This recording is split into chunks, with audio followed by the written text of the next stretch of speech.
Hello. The cinematic Flashbacks invites you to the channel. Today I will explain of Oldboy. In 1988, finance manager Gracious Dae-soo is captured for tipsiness, missing his little girl's 4th birthday celebration.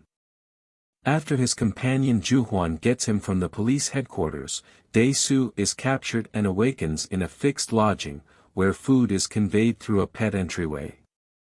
Dae-soo discovers that his better half has been killed and that he has been outlined as a great suspect by his capturers. As long stretches of detainment pass, Dae-soo daydreams, becomes unhinged from isolation, and at last endeavors self-destruction.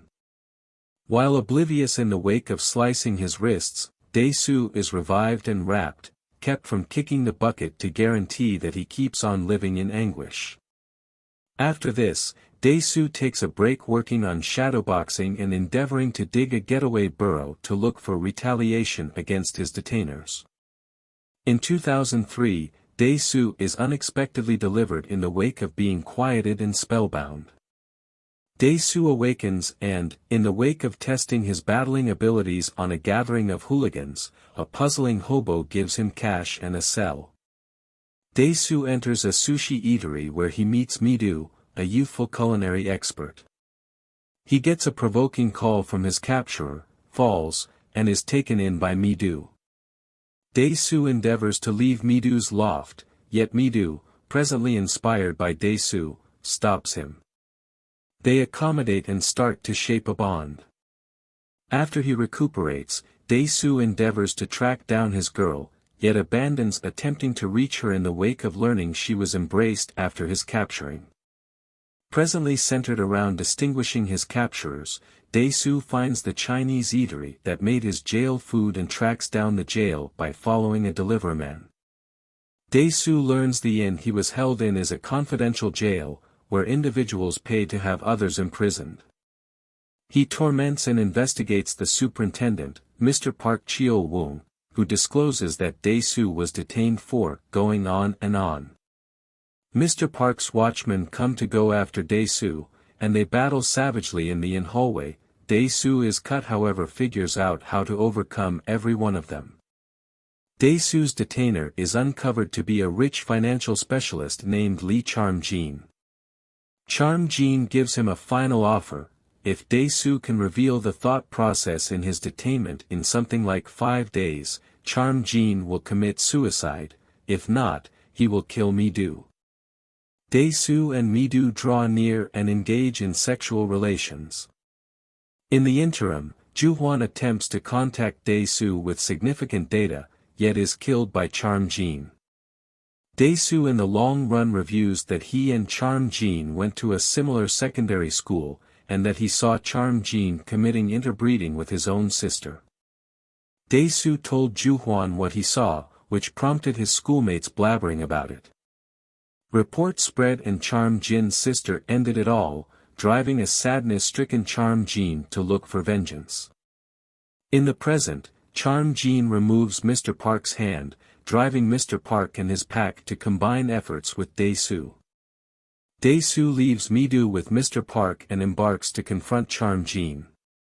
At Charm-jin's penthouse, he shows Dae-soo a purple box containing a family collection containing photographs of Dae-soo, his significant other, and his baby girl together from quite a while back, advancing to show how his little girl grew up.